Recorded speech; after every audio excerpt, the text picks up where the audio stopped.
Assalamualaikum warahmatullahi wabarakatuh. Perkenalkan, nama saya Nana. Saya dosen pendidikan fisika FKIP Universitas Siliwangi. Saya menempuh mata kuliah inovasi pembelajaran fisika. Apakah kalian tahu tentang inovasi pembelajaran fisika? Untuk selengkapnya, mari kita simak video berikut ini. Pada video kali ini, kita akan membahas mengenai pengembangan kurikulum, silabus, dan RPP. Adapun topik pembahasan pada materi kali ini diantaranya, yang pertama ada pengertian kurikulum, silabus, dan RPP yang akan disampaikan oleh Nuraidah. Selanjutnya ada keterkaitan antara kurikulum, silabus, dan RPP, serta hubungan antara kurikulum, silabus, dan RPP dengan strategi pembelajaran yang akan disampaikan oleh Firda Tiffany. Kemudian ada pengembangan kurikulum, silabus, dan RPP yang akan disampaikan oleh Nuraidah. Dan terakhir mengenai kurikulum merdeka akan disampaikan oleh Hanifah Mutmainah.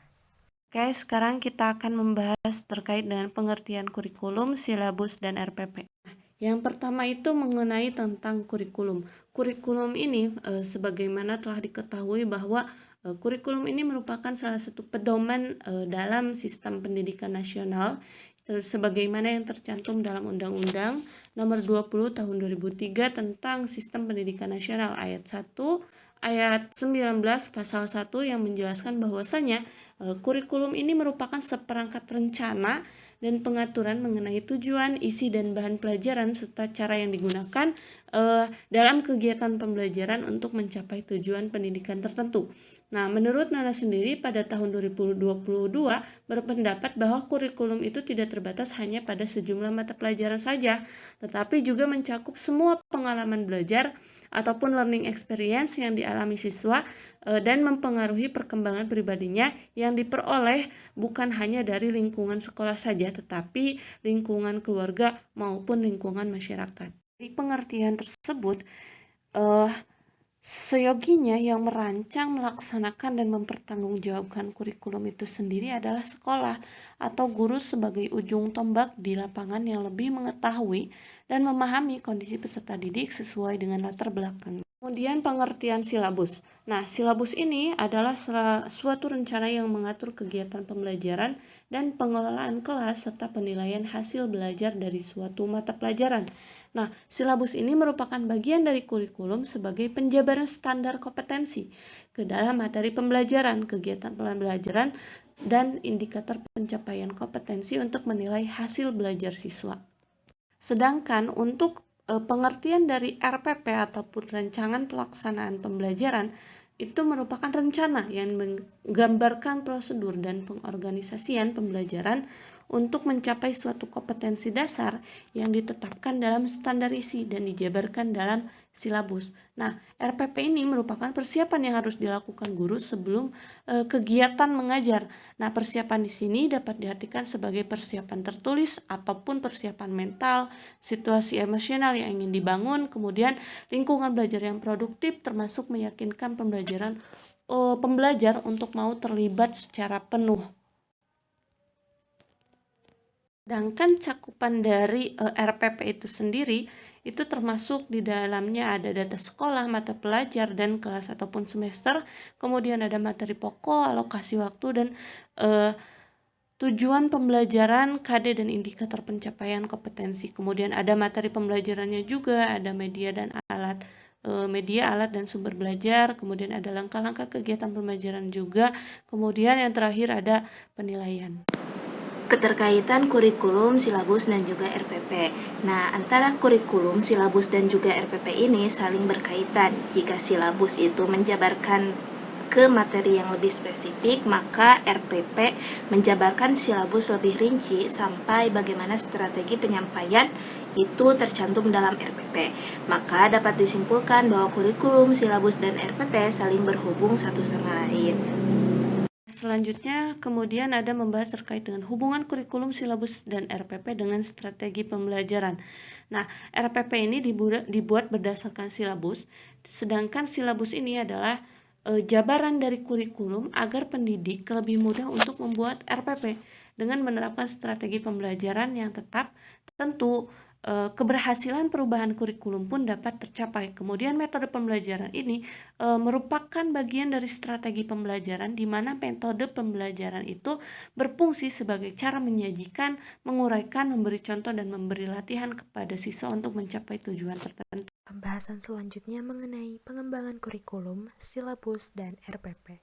Langkah-langkah pengembangan kurikulum dapat diawali dengan melakukan penetapan visi dan misi pendidikan, dilanjutkan dengan penetapan tujuan pembelajaran yang ingin dicapai, kemudian mengidentifikasi kompetensi, melakukan pemilihan pendekatan serta prinsip pembelajaran, kemudian melakukan pemilihan materi pembelajaran, dan yang terakhir melakukan penentuan evaluasi pembelajaran. Selanjutnya, bagaimana sih langkah-langkah pengembangan silabus itu?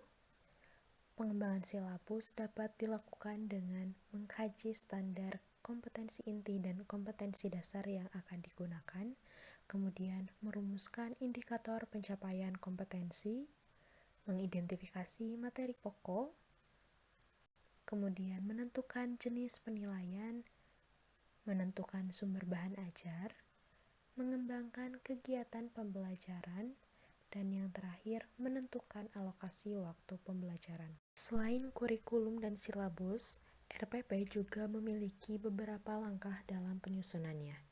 Di antaranya ada bagian identitas RPP, kemudian ada tujuan pembelajaran, materi pembelajaran, metode pembelajaran yang digunakan, kemudian langkah-langkah kegiatan pembelajaran, sumber belajar, bagian penilaian, dan yang terakhir ada bagian pengesahan. Untuk selanjutnya, kita harus menentukan langkah-langkah kegiatan pembelajaran mulai dari kegiatan pendahuluan, kegiatan inti, dan juga kegiatan penutup pada proses pembelajaran. Untuk selanjutnya, kita harus menentukan sumber belajar yang akan digunakan dan juga menentukan penilaian yang akan dilakukan. Untuk yang terakhir, dalam RPP itu ada bagian pengesahan. Pembahasan selanjutnya terkait dengan kurikulum merdeka. Kurikulum merdeka adalah kurikulum dengan pembelajaran intrakurikuler yang beragam di mana konten akan lebih optimal agar peserta didik memiliki cukup waktu untuk mendalami konsep dan menguatkan kompetensi. Nah, guru memiliki keleluasaan untuk memilih berbagai perangkat ajar, sehingga pembelajaran dapat disesuaikan dengan kebutuhan belajar dan minat peserta didik. Nah, kurikulum merdeka ini menggunakan basis proyek untuk menguatkan pencapaian profil pelajar Pancasila. Proyek ini dikembangkan berdasarkan tema tertentu yang telah ditetapkan oleh pemerintah. Adapun tujuan dari kurikulum merdeka ini yang pertama untuk membuat sekolah dan pemerintah daerah memiliki otoritas untuk mengelola pendidikan yang sesuai dengan kondisi di daerahnya masing-masing. Kemudian yang kedua, membentuk SDM yang berkualitas unggul dan berdaya saing tinggi. Yang ketiga, menyiapkan bangsa untuk menghadapi tantangan global era revolusi 5.0. Kemudian yang keempat, menguatkan pendidikan karakter melalui profil pelajar Pancasila. Yang kelima, menjadi kurikulum baru yang sejalan dengan tuntutan pendidikan abad ke-21, dan tujuan yang terakhir adalah meningkatkan mutu pendidikan di Indonesia secara keseluruhan. Prinsip pembelajaran dalam kurikulum merdeka, yang pertama ada pembelajaran intrakurikuler yang dilakukan secara terdiferensiasi sehingga siswa dapat mendalami konsep sesuai waktu yang dibutuhkan dan juga guru dapat memilih perangkat ajar sesuai karakteristik siswanya. Kemudian pembelajaran kokurikuler di mana pembelajaran ini dapat berupa proyek penguatan profil pelajar Pancasila yang berfokus pada pengembangan karakter dan juga kompetensi umum siswa. Kemudian pada ekstrakurikuler di mana pembelajaran dilaksanakan sesuai dengan minat yang dimiliki siswa serta sumber daya yang dimiliki satuan pendidik. Adapun kelebihan kurikulum merdeka yang pertama lebih sederhana dan juga mendalam di mana materi pembelajaran yang disajikan akan lebih esensial, kemudian lebih merdeka di mana konsep merdeka ini memberikan kemerdekaan kepada guru dalam merancang proses pembelajaran sesuai kebutuhan dan juga capaian pembelajaran.